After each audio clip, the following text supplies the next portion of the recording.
What would you do if the one person you helped at your lowest moment turned out to be the most powerful man in the kingdom?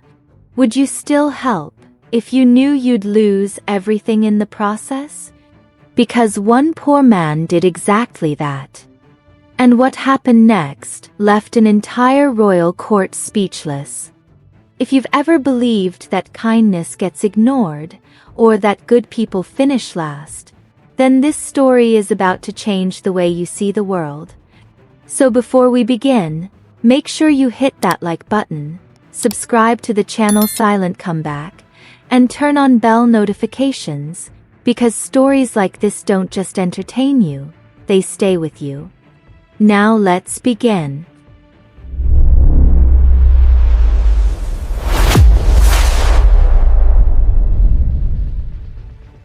They say, a person's true character isn't revealed when they have everything.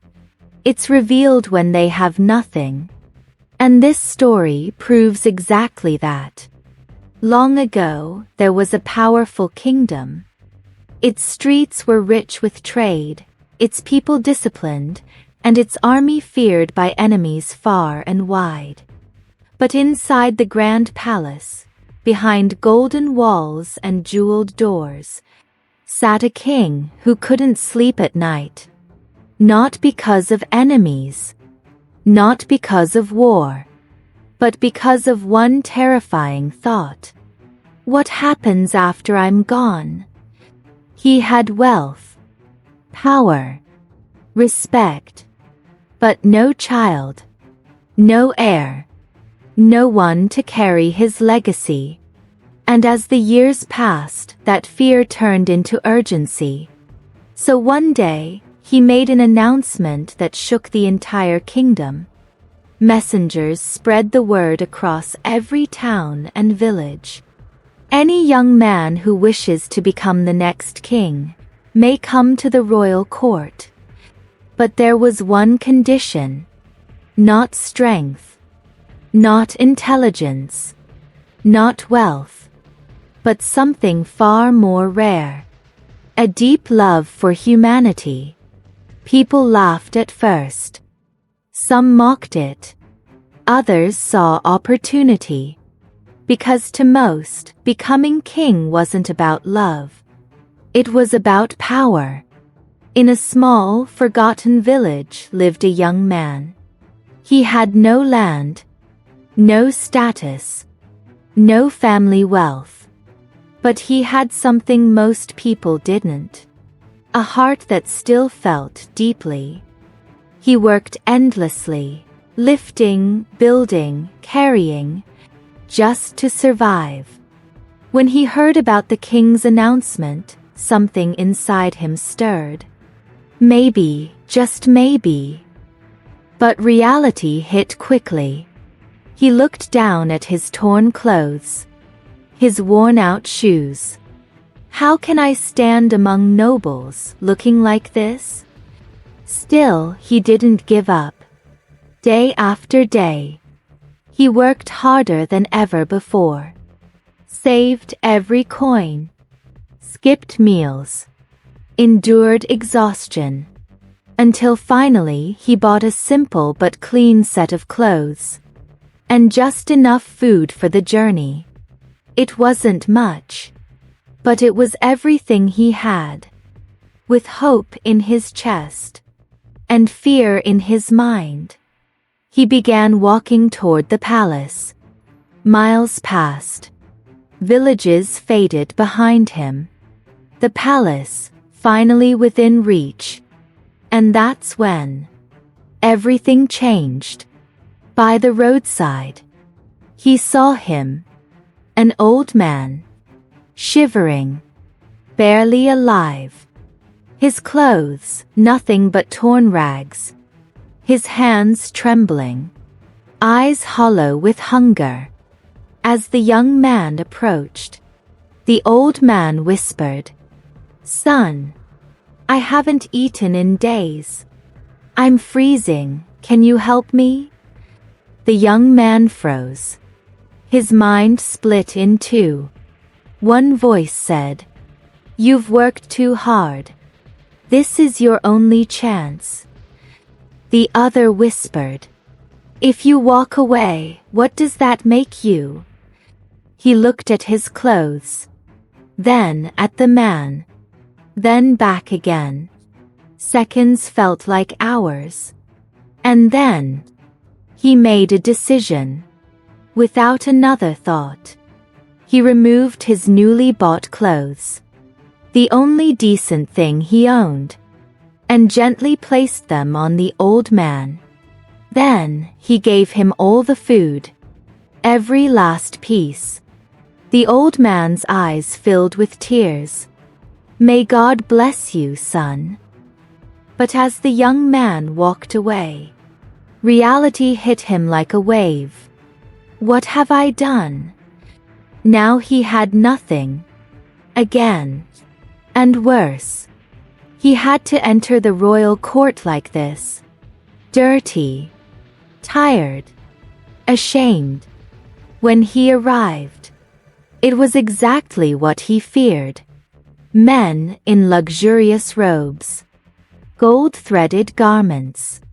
Perfume in the air. Confidence in their posture. And then there was him. People stared. Some whispered. Others laughed quietly. He felt small. Invisible. Out of place. But he stayed. Because something inside him refused to quit. Finally, the doors opened, and the king entered. The entire court fell silent. The young man bowed his head, heart pounding, and when he looked up, his world stopped. His breath caught. His mind froze. Because sitting on the throne was the same man, the beggar. The king looked directly at him and smiled. A calm, knowing smile. Surprised. The court murmured. The young man stammered. Why you were the beggar? The king stood up, stepped down from the throne, and walked toward him, every step echoing through the hall. Yes, he said, because I needed to see who you truly are when no one is watching. The king's voice grew deeper, stronger. If I had stood before you as a king, you would have helped me for reward. But today, you helped a stranger, expecting nothing. He paused, looking around the court, at the richly dressed candidates. This is what greatness looks like. Silence filled the room. Heavy. Uncomfortable. The king turned back to the young man, placed a hand on his shoulder. A ruler without compassion is not a ruler. Power means nothing without heart.